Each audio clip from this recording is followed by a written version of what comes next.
میں نے جو متعدد مواقع سے آیات مبارکہ آپ کو سنائی کہ ہر جگہ پر چوٹی کی چیز صبر ہے، آخری چیز جو بیان ہوتی ہے وہ صبر ہے۔ سورۃ العصر میں آخری بات وَتَوَاصَوْا بِالصَّبْرِ یا ایھا الذین آمنوا استعینوا بالصبر والصلاۃ، اے ایمان والو مدد حاصل کرو صبر سے اور نماز سے۔ ان اللہ مع الصابرین، اللہ تعالیٰ صبر کرنے والوں کے ساتھ ہے۔ اور پھر آگے چل کر وبشر الصابرین الذین اذا اصابتهم مصیبۃ قالوا انا للہ وانا الیہ راجعون، اے نبی بشارت دیجئے، خوشخبری دیجئے ان صبر کرنے والوں کو کہ جن پر جب بھی کوئی تکلیف یا مصیبت نازل ہوتی ہے تو کہتے ہیں کہ ہم اللہ ہی کے ہیں اور اللہ ہی کی طرف ہمیں لوٹ جانا ہے۔ صبر کا مفہوم ہے اپنے آپ کو تھامنا، روکنا، برداشت کرنا، تحمل کرنا، اور جو بھی اپنا ایک طے شدہ مقصد ہے کسی بھی مخالفت سے بددل ہوئے بغیر، کسی بھی تکلیف یا مصیبت سے ہراساں ہوئے بغیر اس کی طرف پیش قدمی کیے چلے جانا۔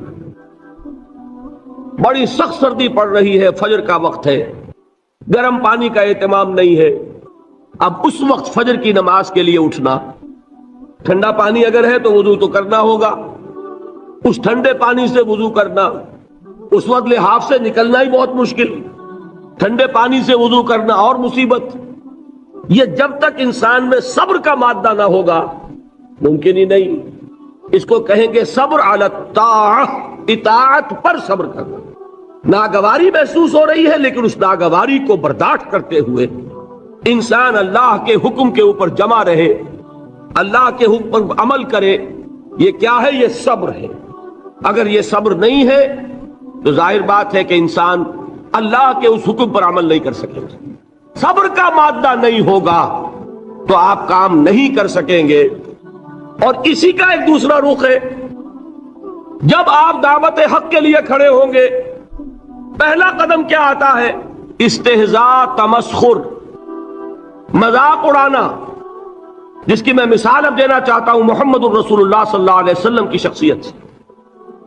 دیکھیے ہم کیا اور ہماری بساط کیا، ہم کیا مبلغ ہوں گے، کیا داعی ہوں گے، ہمارے اپنے دامن پر داغ ہوتے ہیں، لیکن یہ کہ محمد الرسول اللہ کے دامن پر کوئی داغ تھا؟ ان کو تو سارے مکے والے الصادق الامین کہتے تھے، نہایت محبوب شخصیت تھے، ان کے لیے تو جا صادق، جا الامین، یہ الفاظ سننے میں آتے تھے، آنکھوں کا تارا۔ لیکن جب آپ نے دعوت اب شروع کی، اب قرآن مجید میں دیکھیے کسی نے کہا مجنون ہو گئے، دماغ خراب ہو گیا، پاگل ہو گئے، اجی شاعر ہیں، کچھ شعر جوڑ لیتے ہیں ہم پر دھوس جماتے ہیں۔ کسی نے کہا ساحر ہیں، کچھ جادو سیکھ لیا ہے۔ یہاں تک کہ ایسے بدبخت بھی پیدا ہوئے، قرآن میں ہے ساحر کذاب، سحر کرنے والا جادوگر نہایت جھوٹا۔ یہ الفاظ کہے جا رہے ہیں کس کی شان میں؟ محمد الرسول اللہ صلی اللہ علیہ وسلم۔ قرآن میں نقل کیا گیا یا ایھا الذی نزل علیہ الذکر انک لمجنون۔ کبھی آپ نے اس کا ترجمہ سوچا؟ ہے وہ شخص، دیکھیے تصور کیجئے حضور جا رہے ہیں، تشریف لے جا رہے ہیں، کسی دعوت میں ہے، تبلیغ میں، یا ویسے ہی تشریف لے جا رہے ہیں، اور کوئی ایک جمگھٹا ہے لوگوں کا، ادھر سے فقرہ آتا ہے، تیر کی طرح لگتا ہے دل میں جا کر محمد کے صلی اللہ علیہ وسلم۔ اے وہ شخص جس کا یہ خیال ہے کہ اس پر کوئی ذکر نازل ہو رہا ہے، ہمارے خیال میں تو تمہارا دماغ خراب ہو گیا۔ یا ایھا الذی نزل علیہ الذکر انک لمجنون، کہا کہ نہیں کہا؟ اور یہ نہ سمجھیے کہ حضور صلی اللہ علیہ وسلم کے قلب مبارک کو تکلیف نہیں ہوتی تھی۔ میں قرآن سے ثابت کروں گا، میں کہیں کوئی کہانیاں بیان نہیں کرنا چاہتا۔ قرآن نے کہا ہے وَلَقَدْ نَعْلَمُ أَنَّكَ يَضِيقُ صَدْرُكَ بِمَا يَقُولُونَ، اے نبی ہمیں خوب معلوم ہے صلی اللہ علیہ وسلم کہ جو کچھ یہ لوگ کہہ رہے ہیں اس سے آپ کا سینہ بھجتا ہے، یہ جو گھٹن ہوتی ہے، صدمہ ہوتا ہے. انکا یضیق صدرک بما یقولون، ہمیں خوب معلوم ہے کہ جو کچھ یہ باتیں آپ کو سننی پڑ رہی ہیں، یہ کڑوی کسیلی باتیں، یہ جو فقرے چست ہو رہے ہیں، استہزاء ہو رہا ہے، تمسخر ہو رہا ہے. سورہ حجر میں ہے، ایک جگہ کھڑے ہوئے لوگ قرآن کا مذاق اڑا رہے ہیں. بھائی فلاں آیت تم لے جانا، فلاں آیت میری ہوگی. اس کے ٹکڑے کر رہے ہیں، اس کے ٹکڑے حصے بکھرے کر کے قیمہ بنا کر ان آیات کا تمسخر اڑا رہے ہیں. ایک جگہ قرآن مجید میں مذکور ہے کہ فرشتوں کا مذاق اڑ رہا ہے. بھائی یہ دیکھو، محمد نے کہا ہے صلی اللہ علیہ وسلم کہ جہنم پر تو کل 19 فرشتے ہیں، علیہا 19 قرآن میں آیت نازل ہوئی. ایک پہلوان کہتا بھائی 10 کو تو میں سنبھال لوں گا، باقی 9 کا تم انتظار کر لو. یہ باتیں آ رہی ہیں حضور کے کانوں میں. کلام الہی کے ساتھ کیا سلوک ہو رہا ہے، مجھ پر کیا فقرے چست کیے جا رہے ہیں، مجھ پر جس طریقے سے استہزاء اور تمسخر کا رویہ اختیار کیا گیا ہے. دل بھج رہا ہے، دل میں صدمہ ہے. دیکھیے سورہ نون ہے، اور میرے نزدیک یہ دوسری وحی ہے جو حضور پر نازل ہوئی ہے. اس کی ابتدائی آیات، نون والقلم وما یسطرون ما انت بنعمت ربک بمجنون وَإِنَّ لَكَ لَأَجْرًا غَيْرَ مَمْنُونٍ وَإِنَّكَ لَعَلَىٰ خُلُقٍ عَظِيمٍ فَسَتُبْصِرُ وَيُبْصِرُونَ بِأَيِّكُمُ الْمَفْتُونُ إِنَّ رَبَّكَ هُوَ يَعْلَمُ بِمَنْ ضَلَّ عَنْ سَبِيلِهِ وَهُوَ أَعْلَمُ بِالْمُهْتَدِينَ. نون، قسم ہے قلم کی اور جو کچھ یہ لکھتے ہیں. اے نبی آپ اپنے رب کی نعمت سے مجنون نہیں ہیں. یہ کیوں کہا جا رہا ہے؟ حضور کو جو صدمہ پہنچا ہے وہی نازل ہوئی ہے دل جوئی کے لیے، تسلی کے لیے. آپ کیوں برا منا رہے ہیں؟ اے نبی آپ کیوں صدمہ اور رنج اور اندوہ محسوس کر رہے ہیں؟ ان بدبختوں کے کہنے سے کوئی آپ مجنون ہو جائیں گے؟ مانتا بے نعمت رب کا بھی مجنون وَإِنَّ لَكَ لَأَجْرًا غَيْرَ مَمْنُونٍ. آپ کو جو یہ صبر کرنا پڑ رہا ہے، آپ کو جو یہ جھیلنا پڑ رہا ہے، اس کی وجہ سے آپ کو وہ اجر ملے گا جس کا سلسلہ کبھی منقطع نہیں ہوگا. وَإِنَّكَ لَعَلَىٰ خُلُقٍ عَظِيمٍ. اور اے نبی آپ تو خلق عظیم کے حامل ہیں. آپ کا اخلاق، آپ کا کردار، آپ کی سیرت، آپ کی شخصیت میں طہارت، نفاست، پاکیزگی، آج تک دنیا نے کوئی پاگل، کوئی مجنون ایسا بھی دیکھا؟ یہ ساری باتیں اللہ تعالی حضور کی دلجوئی کے لیے فرما رہے ہیں. اس سے آپ اندازہ کیجئے کہ کتنا صدمہ ہوتا ہوگا. یہی ہے، اس ساری چیز کو جمع کیجئے تو یہ چیز کیا ہے؟ وَاصْبِرْ عَلَىٰ مَا يَقُولُونَ وَاهْجُرْهُمْ هَجْرًا جَمِيلًا. صبر کرو اے نبی، صبر کرو اے محمد صلی اللہ علیہ وسلم، جھیلو اور برداشت کرو اس پر جو یہ کہہ رہے ہیں. یریدون لیطفئوا نور اللہ بافواہہم. یہ چاہتے ہیں کہ اللہ کے نور کو اپنے منہ سے بجھا دیں، پھونکے مار کے ہی بس. نور خدا ہے کفر کی حرکت پہ خندہ زن، پھونکوں سے یہ چراغ بجھایا نہ جائے گا. یریدون لیطفئوا نور اللہ بافواہہم واللہ متم نورہ ولو کرہ الکافرون. یہ چاہتے ہیں کہ اپنے منہ کی پھونکوں سے اللہ کے نور کو بجھا دیں، حالانکہ اللہ تعالیٰ تو اپنے نور کا اتمام فرما کر رہے گا، خواہ ان کافروں کو کتنا ہی ناگوار ہو. اس کی ترجمانی ہے نور خدا ہے کفر کی حرکت پہ خندہ زن، پھونکوں سے یہ چراغ بجھایا نہ جائے گا. یہی وجہ ہے دیکھیے مکی صورتوں میں خود نبی اکرم صلی اللہ علیہ وسلم کو اتنے مختلف پیرایوں میں صبر کا حکم دیا گیا. کچھ مثالیں میں دے چکا ہوں. وَلِرَبِّكَ فَاصْبِرْ، اسی طریقے سے وَاصْبِرْ كَمَا صَبَرَ أُولُو الْعَزْمِ مِنَ الرُّسُلِ. اے نبی صبر کیجئے جیسے کہ صبر کیا ہمارے اولو العزم رسولوں نے. وَاصْبِرْ وَمَا صَبْرُكَ إِلَّا بِاللَّهِ. اے نبی صبر کیجئے اور آپ کا صبر تو اللہ ہی کے سہارے ہے. وَاصْبِرْ لِحُكْمِ رَبِّكَ. یہ سورہ نون جس کی ابتدائی آیات میں نے آپ کو سنائی، نون والقلم وما یسطرون ما انت بنعمت ربک بمجنون.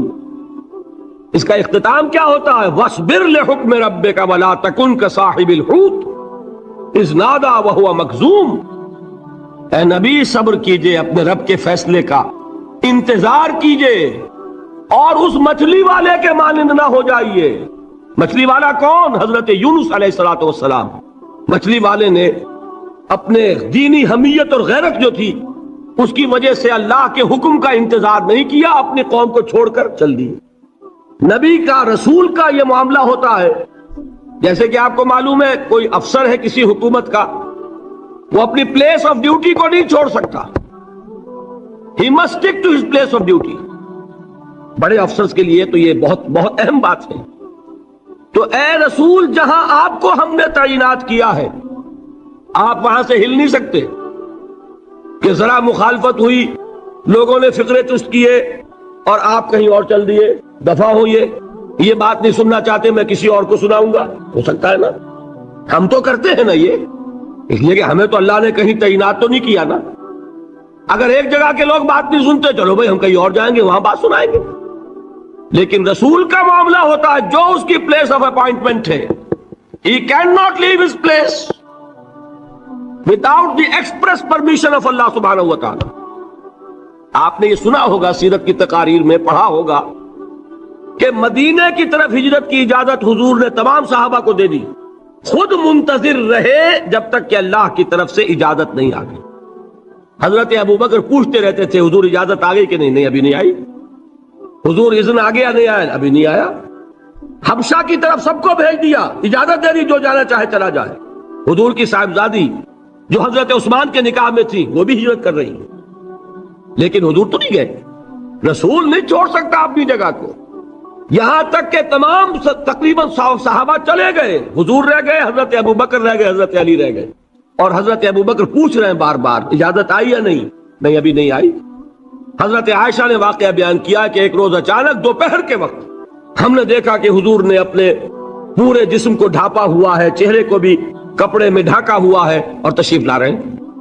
یہ اس میں تعجب کی بات یہ کہ عرب میں آج بھی آپ کو معلوم ہے کہ یہ چیز جو ہے ان کی روایات کے خلاف ہے کہ دوپہر کے وقت کوئی کسی سے ملنے جائے۔ یہ وقت جو ہے قیلولے کا ہے، آرام کا ہے۔ تو این ٹھیک دوپہر کے وقت تشریف لائے حضور، آپ نے آ کے حضرت ابوبکر سے فرمایا کہ اجازت آ گئی ہے۔ حضرت ابوبکر نے بہت خوش ہو کر ایک بات کہی، حضور میں نے 2 اونٹنیاں تیار کی ہوئی ہیں۔ یعنی اب آپ وہ تو سوچتے تھے نا شاباش ملے گی کہ میں نے تیاری کی ہوئی ہے، میں نے 2 اونٹنیوں کو خوب کھلا پلا کے فربا کیا ہوا ہے، بڑی توانا ہے تاکہ ہم تیزی کے ساتھ سفر کر سکیں۔ حضور نے توقف کیا، فرمایا ہاں ٹھیک ہے، 1 اونٹنی میں استعمال کروں گا لیکن میں اس کی قیمت ادا کروں گا۔ حضرت ابوبکر کی آنکھوں میں آنسو آ گئے، روتے ہوئے کہا حضور مجھ سے یہ مغایرت، کیا یہ جان اور مال کسی اور کے لیے ہے؟ آپ مجھ سے بھی کہہ رہے ہیں میری اونٹنی جو ہے وہ بھی بلا معاوضہ آپ قبول نہیں فرما رہے۔ یہ ہے محمد الرسول اللہ کی غیرت اور حمیت کا بات۔ اب دیکھیے ایک بات عجیب ہے، یہ ربط اپنے ذہن میں رکھیے، اللہ تو صبر کی تلقین کر رہا ہے اپنے رسول کو، اور رسول یہی تلقین کر رہے ہیں اپنے صحابہ کو، صبر کرو، جھیلو، برداشت کرو، ہاتھ مت اٹھانا، کوئی جوابی کارروائی نہیں ہوگی، بلکہ اپنے اوپر جھیلو جو کچھ جھیلنا ہے، ڈٹے رہو، پیچھے مت ہٹنا، یہ صبر ہے، لیکن ہاتھ اٹھانے کی اجازت نہیں۔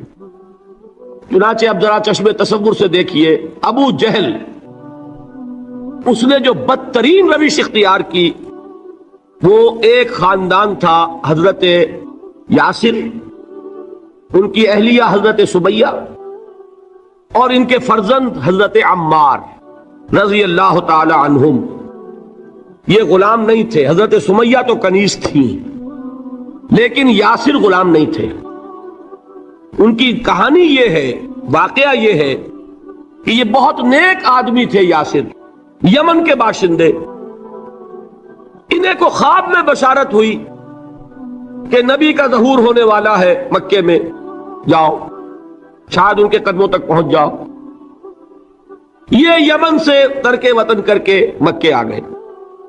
ابو جہل کا ایک چچا تھا، بہت شریف النفس انسان، اس کے ساتھ معاہدہ کیا، حلیف بن کر اور وہ مکے میں رہنے لگے. اس لیے کہ یہ نوٹ کر لیجئے مکہ اس وقت ایک قبیلے کا شہر تھا, صرف قریش. یا قرشی رہ سکتا تھا وہاں یا قرشی کا حلیف, کہ اگر تو کسی قرشی نے آپ کو امان دی ہوئی ہے تو آپ رہ سکتے ہیں مکے میں, ورنہ نہیں. یا تیسرے قرشی کا غلام, غلام تو ملکیت ہی ہے اس کی, جیسے بھیڑ بکری ہے کسی قرشی کی اسی طرح اس کے غلام ہے. یہ 3 کیٹیگریز تھی انسانوں کی مکے میں. اسی کو نوٹ کیجئے کہ جو بیچارے غلام تھے وہ سب سے زیادہ ستائے گئے, اس لیے کہ غلاموں کے تو حقوق ہی کوئی نہیں تھے. بلال غلام تھے, ابو فقی غلام تھے, زنیرہ ایک کنیز تھی. ان کو جو ماریں پڑی ہیں اس کا آپ کو معلوم ہے. حضرت بلال کے ساتھ جو کچھ امیہ ابن خلف نے کیا, کہ جس طریقے سے کہ حیوانوں کی لاشیں جو ہے کھینچ کر گھسیٹ کر لے جائی جاتی ہیں, ان کی گردن میں رسی ڈال کر گھسیٹتے, اسی طریقے سے حضرت بلال کے گردن میں رسی ڈال کر پھر دوپہر کے وقت مکے کی سنگلاخ گلیوں کے اندر گھسیٹا جاتا تھا. نیچے زمین جل رہی ہے توے کی طرح, اور ویسا بھی ہوتا تھا کہ چت لٹا دیا, اوپر سے وہ آگ مکے کا, کہ سورج جو ہے ذرا نوٹ کیجئے آگ برسا رہا, نیچے زمین توے کی طرح جل رہی ہے, اور ایک بھاری سل بھی لا کر جو ہے سر پر رکھ دی, چھاتی پر رکھ دی گئی ہے کہ آواز نہیں نکل رہی, جھاگ نکل رہے منہ سے. لیکن اس حال میں بھی احد احد احد, ایک ایک اللہ, قل هو اللہ احد الفاظ نکل رہے. یہ ہے وہ صبر, صبر علی الابتلاء, صبر علی الایذاء. یہ ابتلاء اور ایذاء پر صبر ہے. جھیلو, برداشت کرو, اس توحید پر قائم رہو, محمد کی رسالت کے اقرار کرتے رہو صلی اللہ علیہ وسلم, لیکن ہاتھ نہیں اٹھانا. اب میں آپ کو بتا رہا تھا یہ تو غلام تھے, یہ جو تھے یاسر یہ حلیف تھے, غلام تو نہیں تھے نا.